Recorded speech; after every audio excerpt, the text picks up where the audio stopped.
اصل بات تو اسے اس پاکستان کو سمجھنا تھی جسے دیکھنے کا خواب وہ لندن سے لائی تھی۔ اسی پس منظر میں لابی کا دروازہ کھلا اور ایک نوجوان اندر داخل ہوا۔ نہ کوئی مصنوعی انداز، نہ کوئی دکھاوا، سادہ شلوار قمیض میں ملبوس، پیشانی پر سنجیدگی کا ہلکا سا سایہ، مگر آنکھوں میں وہ نرمی جو تہذیب کی پہچان ہو۔ یہی نوجوان آگے بڑھا، مہذب انداز میں نام بتایا اور اپنے فرائض کی پوری وضاحت کی۔ یہی لمحہ اس ملاقات کا پہلا باب بنا۔ اس حصے میں بنیادی عنصر تاثر اور طرز برتاؤ ہے۔ احمد کی گفتگو میں وہ ٹھہراؤ تھا جو مہمان نوازی کی روایت سے جنم لیتا ہے، اور ایما کے اندر وہ حیرت تھی جو کسی غیر متوقع حسن اخلاق کو سامنے دیکھ کر پیدا ہوتی ہے۔ ان دونوں کے درمیان زبان اور ثقافت کا فاصلہ موجود تھا، لیکن انسانی برتاؤ کی سادگی ان فاصلے کو چند لمحوں میں کم کرنے لگی۔ گاڑی تک جاتے ہوئے احمد نے دروازہ کھول کر ایما کو بٹھایا۔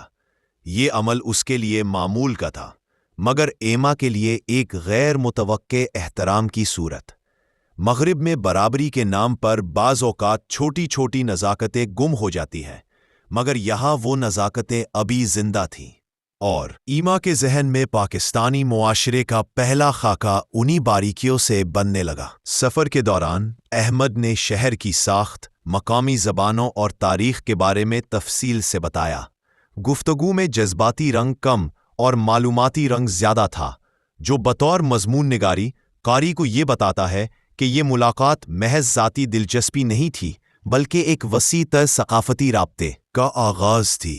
ایما ہر بات کو نوٹ کرتی اور ہر جواب کے ساتھ پاکستان کے بارے میں اپنا ذہنی نقشہ بہتر کرتی جاتی۔ اس حصے میں ایک اور اہم پہلو پاکستانی معاشرتی رویہ تھا۔ راستے میں احمد نے چائے کے ایک چھوٹے کھوکھے پر رک کر ایما کو اصل پاکستانی چائے سے متعارف کرایا۔ یہاں اس نے پہلی بار وہ معاشرتی حقیقت جانی کہ پاکستانی صرف خوشی نہیں بانٹتے، مہمان نوازی کو اپنی اخلاقی ذمہ داری سمجھتے ہیں۔ دکاندار کا گرم جوش خوش آمدید اور بغیر بناوٹ کے گفتگو ایما کے لیے یہ تجربہ ایک نئے باب کا آغاز تھا، میں ایک بنیادی تبدیلی پیدا کی۔ احمد کے لیے یہ محض ایک پیشہ ورانہ ڈیوٹی نہ رہی، اور ایما کے لیے یہ سیر ایک عام سیاحتی سرگرمی نہیں رہی۔ مضمون کی فطرت کے مطابق یہاں ملاقات کو محض ایک واقعہ کے طور پر نہیں، بلکہ ایک سماجی اور ثقافتی مکالمے کے طور پر پیش کیا گیا ہے جو آگے چل کر داستان کا بنیادی محور بنے گا۔ ایما کی پاکستان آمد محض زمینی فاصلہ طے کرنے کا سفر نہیں تھی، بلکہ ذہنی اور ثقافتی تبدیلی کا آغاز بھی تھی۔ اس تبدیلی کی اصل بنیاد اس وقت مضبوط ہوئی جب اس نے احمد کے ساتھ پاکستان کے مختلف علاقوں کا جغرافیائی، معاشرتی اور تہذیبی مشاہدہ شروع کیا۔ یہ سیر ایک سیاح کی عام دلچسپی کے بجائے ایک محقق کی کھوج کا رنگ اختیار کرتی گئی۔ پہاڑوں کی خاموشی اور ثقافت کا پہلا تعارف۔ سب سے پہلے مری اور پھر نتیا گلی کا رخ کیا گیا۔ پہاڑی علاقوں کی فضا، چلتی ہوا میں بسا لکڑی کا مہک بھرا لمس اور آنکھوں کے سامنے بچھے ہوئے سرسبز جنگلات، ایما کے لیے یہ سب ایک نئے جغرافیے کا تعارف تھے۔ احمد نے راستے میں مختصر مگر جامع معلومات فراہم کیں۔ پہاڑوں کی ساخت، یہاں کے قبائل اور مقامی زبانوں کا لسانی تنوع۔ ایما نے محسوس کیا کہ پاکستان کی جغرافیائی ساخت صرف زمین نہیں، بلکہ تہذیبوں کے رنگ کا آئینہ ہے۔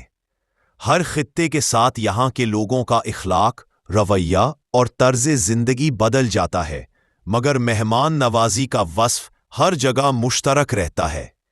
ٹیکسلا کا تاریخی ورثہ، تہذیب کا سنگم۔ اگلے مرحلے میں ایما کو ٹیکسلا لے جایا گیا۔ مضموناتی نقطۂ نظر سے یہ جگہ پاکستان کی تاریخ، مذاہب اور تہذیبوں کے ملاپ کی زندہ مثال ہے۔ احمد نے اسے بتایا کہ یہ مقام گندھارا تہذیب کا مرکز رہا ہے۔ بدھ خانقاہیں، قدیم یونیورسٹیاں اور مجسمے اس علاقے کو عالمی ثقافتی ورثہ کا حصہ بناتے ہیں۔ ایما کے لیے یہ قابل فہم نہ تھا کہ ایک ہی سرزمین پر ماضی کی یہ رنگا رنگ پرتیں موجود ہیں۔ ایک طرف پہاڑوں کی سادگی، دوسری طرف صدیوں پر محیط آثار۔ یہ تضاد نہیں، بلکہ ہم آہنگی کا فلسفہ تھا جو پاکستان کی شناخت کا بنیادی ستون ہے۔ لاہور، محبت اور تاریخ کا مرکز۔